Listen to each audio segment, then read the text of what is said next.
اتنا تو کرم کرنا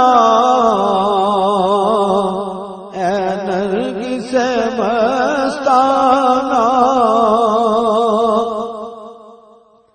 جب جان لبوں پر ہو تم سامنے آ جانا، کھاتے ہیں تیرے در کا پیتے ہیں تیرے در کا، پانی ہے تیرا پانی، دانا ہے تیرا دانا، تو شمع رسالت ہے، عالم تیرا پروانہ۔ ناظرین، آج میں آپ کو پھر سے زمانہ جاہلیت کے متعلق دو باتیں بتا دینا ضروری سمجھتا ہوں۔ پچھلے ویڈیو میں آپ سن چکے ہیں کہ زمانہ جاہلیت حضور صلی اللہ علیہ وسلم کے پہلے کے زمانے کو کہا جاتا تھا۔ زمانہ جاہلیت کا مطلب یہ نہیں کہ عرب کے لوگ ان پڑھ تھے۔ عرب کے لوگ تو بہت ہی پڑھے لکھے، علم و حکمت میں ماہر تھے، عربی زبان کے ماہر تھے، جبھی تو وہ عرب کے علاوہ دوسرے ملکوں کے لوگوں کو عجمی یعنی گونگے کہہ کر پکارتے تھے۔ جیومیٹری، الجبرا اور الگاریدمز کے ماہر تھے، ان کا حافظہ نہایت مضبوط تھا۔ ایک اونٹ چرانے والا ہزاروں اشعار زبانی یاد رکھتا تھا۔ عربوں کی صدیوں پرانی تاریخ اشعار کی شکل میں لوگوں کو زبانی یاد تھی۔ قصے کہانیاں لکھنے اور بولنے میں عربوں سے بڑھ کر کوئی نہیں تھا۔ ارسطو، افلاطون، بقراط، سقراط، لقمان، سولن اور اقلیدس، یہ 7 لوگ بڑے حکیم اور فلاسفر تھے جن کی علم و حکمت عرب علاقے میں مشہور تھی۔ شاعر کہتا ہے، علم سے عالم کی جہالت نہ گئی، نادان کو الٹو تو نادان نکلا۔ مطلب صاف ہے، عرب کے لوگ عالم نما جاہل تھے۔ ناظرین، عرب میں اسلام سے پہلے مختلف مذاہب تھے، جیسے یہودی، عیسائی، پارسی اور بت پرست وغیرہ۔ ان چاروں میں سے 3 ذاتیں یعنی یہودی، عیسائی اور بت پرست، یہ تینوں گروپ حضرت ابراہیم علیہ السلام کو یکساں طور پر عزت و احترام کی نظر سے دیکھتے تھے، کیونکہ یہ تینوں ذاتیں حضرت ابراہیم و اسماعیل اور اسحاق کی اولاد ہیں۔ یہودیوں کو بنی اسرائیل کہا جاتا ہے۔ حضرت ابراہیم علیہ السلام کے پوتے یعقوب علیہ السلام کے 12 بیٹے تھے، جن سے یہودیوں کے 12 قبیلے بنے، اور ان میں بہت سے پیغمبر بھی ہوئے۔ یہودیوں کی مقدس کتاب تورات ہے، جو موسیٰ علیہ السلام پر نازل ہوئی۔ عرب میں جہاں جہاں یہودی آباد تھے، وہاں عبادت گھر اور مدرسے تھے، جس میں وہ اپنے لوگوں کو تورات کی تعلیم دیا کرتے تھے۔ دن میں 3 مرتبہ نماز پڑھا کرتے تھے، حج کرتے، بچوں کو ختنہ کرواتے، روزہ رکھتے تھے۔ ان کا روزہ 25 گھنٹے کا ہوتا تھا۔ 9 سال سے کم عمر کے بچوں کو اور حاملہ عورتوں کو روزہ رکھنے کی اجازت نہیں تھی۔ یہودیوں کے ہاں بھی مسجد اقصی میں ایک پتھر ہے جو پچھلے پیغمبروں کی یادگار ہے، اس کو صخرہ کہتے ہیں، اور یہودی اس پتھر کو اس طرح تعظیم کرتے ہیں جس طرح مسلمان حجر اسود کی کرتے ہیں۔ ناظرین، عرب میں عیسائیوں کی آبادی یہودیوں سے زیادہ تھی۔ جہاں جہاں عیسائی آباد تھے، وہاں چرچ تھے۔ چرچ میں انجیل کی تعلیم دی جاتی تھی۔ عیسائی اپنے طریقے سے نماز، روزہ، زکوٰۃ ادا کرتے تھے۔ سورہ مریم میں اللہ نے فرمایا، ہم نے عیسیٰ کو حکم دیا نماز کا، زکوٰۃ کا اور اپنی ماں کے ساتھ اچھا سلوک کرنے کا۔ یہودیوں اور عیسائیوں کے ہاں بھی انجیل خوانی اور تورات خوانی ہوا کرتی تھی۔ جو لوگ ثواب کی نیت سے تورات اور انجیل سننا چاہتے تھے، معاوضہ لے کر ان کو سنایا جاتا تھا۔ جو مر جاتے اسے ثواب پہنچانے کے لیے بھی معاوضہ لیا جاتا تھا۔ ناظرین، پارسی حضرت زرتشت علیہ السلام کی امت ہے۔ ان کا اعتقاد ہے کہ انسان کی زندگی صرف اتنی ہی نہیں جتنی اس دنیا میں گزرتی ہے، اس کے بعد بھی ایک زندگی پیش آئے گی۔ انسان جب مر جاتا ہے تو اس کی روح کو چوتھے دن پل صراط پر سے گزرنا پڑتا ہے، جو بال سے باریک اور تلوار سے تیز ہوتا ہے۔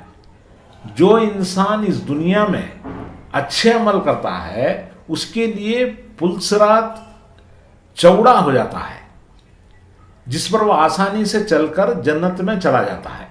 جو انسان برے عمل کرے گا اس کے لیے پل صراط تنگ ہوتے ہوتے ہوتے بال سے باریک اور تلوار سے تیز ہوتا ہے، جس پر وہ چل نہیں سکتا، دوزخ میں گر جائے گا۔ پارسی لوگ سفید کپڑے اور سفید ٹوپی پہن کر دن میں 5 مرتبہ صبح، دوپہر 5 بجے، 7 بجے اور رات 10 بجے آگ کے سامنے کھڑے ہو کر عبادت کرتے ہیں، جسے وہ نماز کہتے تھے۔ عبادت سے پہلے ہاتھ، منہ، پاؤں وغیرہ دھو لیا جاتا ہے اور گلاب کے پانی سے کلی کر لی جاتی ہے۔ عبادت میں منتر پڑھے جاتے ہیں۔ عبادت کے بعد ایک دوسرے سے مصافحہ کیا جاتا ہے۔ سال میں 1 مرتبہ ان کا مقدس مہینہ آتا ہے جس میں وہ گناہوں سے بچتے ہیں۔ ان کا ماننا ہے کہ ان کے پیغمبر حضرت زرتشت علیہ السلام 7ویں آسمان پر گئے تھے۔ ناظرین، اب میں آپ کو بت پرستوں کے متعلق 2 باتیں بتانے جا رہا ہوں۔ اگر آپ عرب کے ان چاروں مذہب یہودی، عیسائی، پارسی اور بت پرستوں کو دھیان میں رکھیں گے تو سیرت طیبہ کو اور کلمہ طیبہ کو سمجھنے میں آسانی ہوگی۔ آپ جانتے ہیں عرب کے بت پرست سینکڑوں قبیلوں میں بٹے ہوئے تھے اور وہ جنگ و جدل میں زندگی بسر کرتے تھے۔ ہر قبیلے کا ایک سردار ہوا کرتا تھا، ہر قبیلے کا ایک الگ بت تھا۔ یہ لوگ اپنے آپ کو اہل کتاب سمجھتے تھے اور کسی نہ کسی اگلے پیغمبر کو مانتے تھے۔ کعبہ شریف میں اپنے اپنے پیغمبروں کی سونے کی مورتیاں بنا کر سونے کی کرسیوں پر بٹھا رکھا تھا۔ پہلے پیغمبروں کی کہانیاں پڑھنا اور سننا عبادت سمجھتے تھے۔ خانہ کعبہ کو خدا کا گھر سمجھتے تھے۔ وہ لوگ کعبہ کی باؤنڈری میں کسی دشمن سے بدلہ نہیں لیتے تھے۔ سال کے 4 مقدس مہینوں میں خون خرابہ نہیں کرتے تھے۔ خانہ کعبہ میں کل 360 مورتیاں تھیں۔ ان میں سب سے بڑا بت ہبل تھا، جو کعبہ شریف کے چھت پر تھا۔ لڑائیوں میں عرب کے لوگ اس بت کی جے پکارتے تھے۔ اس کے علاوہ سب سے پرانا ایک بت تھا جس کا نام منات تھا۔ اسے سمندر کے کنارے بٹھا گیا تھا۔ مدینے کے لوگ اس پر قربانی چڑھاتے تھے اور جب کعبے کا حج کراتے تو احرام اس بت کے پاس اتارتے تھے۔ صفا پہاڑی پر ایک آصاف نامی بت تھا اور مروہ پہاڑی پر نائلہ نامی بت تھا۔ ہر حاجی صفا اور مروہ کے درمیان دوڑتا تھا اور بت کو بوسہ دیتا تھا۔ لات ایک عورت کی شکل کی مورتی تھی جسے وہ لوگ ماں مانتے تھے کہ اسی روپ نے سب کو پیدا کیا۔ آزا ایک مورتی تھی جسے وہ لوگ اللہ کی تصویر مانتے تھے کہ یہی ہر مقام پر عزت دینے والا ہے۔ اس کے علاوہ بھی کئی بڑے بت تھے جس کا ذکر سورہ نوح آیت 23 میں ہے۔ انہوں نے کہا، تم لوگ اپنے معبودوں کو ہرگز نہ چھوڑنا، اور نہ ہی ود اور نہ سوا اور نہ یاغوس اور نہ یعوق اور نہ نصر. یہ 5 بت الگ الگ قبیلوں کے تھے. قبیلہ حمیر جو یمن میں رہتا تھا سورج کی پوجا کرتا تھا. قبیلہ کنانا چاند کی پوجا کرتا تھا. بعض قبیلے ستاروں کی پوجا کرتے تھے. بعض قبیلے فرشتوں کی پوجا کرتے تھے. اور بعض قبیلے جنات کی پوجا کرتے تھے. وہ لوگ دین ابراہیمی پر ہونے کا دعویٰ بھی کرتے تھے. جنت، دوزخ اور قیامت کا ہونا بھی مانتے تھے. وہ لوگ خوب عبادتیں بھی کرتے تھے، لوٹ مار اور عیاشی بھی کرتے تھے. حج، قربانی، ختنہ، روزہ رکھتے تھے اور اپنے طریقے سے رات بھر نماز پڑھتے تھے. جس طرح ان کے ذہن میں آتا تھا خدا کا نام لیتے تھے اور اسی کو نماز کہتے تھے. اعتکاف بھی کرتے تھے. ایک دفعہ حضرت عمر رضی اللہ تعالیٰ عنہ نے عرض کیا کہ یا رسول اللہ، میں نے اسلام قبول کرنے سے پہلے نظر مانی تھی کہ مسجد حرم میں ایک رات کا اعتکاف کروں گا. تو حضور صلی اللہ علیہ وسلم نے فرمایا کہ اپنی نظر پوری کرو. وہ لوگ جنابت کا غسل بھی کرتے تھے. داڑھی، مونچھ، ٹوپی، پگڑی سب کچھ تھا. ناظرین یہاں ذرا غور کیجئے.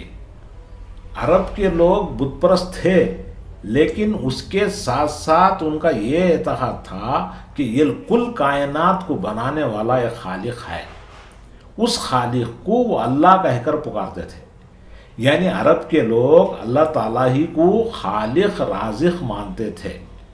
اب یہاں سوال یہ پیدا ہوتا ہے کہ پھر وہ بتوں کی، سورج، چاند، ستاروں کی اور فرشتوں کی پوجا کیوں کرتے تھے؟ ان سے پوچھو تو وہ یوں جواب دیتے تھے. سورہ زمر آیت 3، ہم ان بتوں کی عبادت اس لیے کرتے ہیں کہ وہ ہم کو خدا کے قریب کر دیں گے.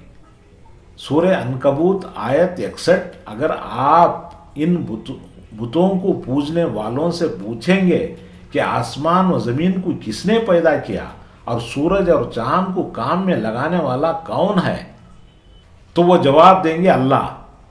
پھر کدھر الٹے جا رہے ہیں؟ سورہ یونس آیت 18، وہ کہتے ہیں یہ بت اللہ کے پاس ہمارے سفارشی ہیں.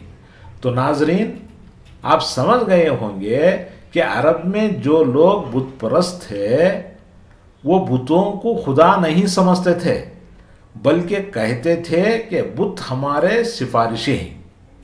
ان کی سفارش سے اللہ ہمارے گناہ معاف کر دے گا اور ہمیں جنت ملے گی.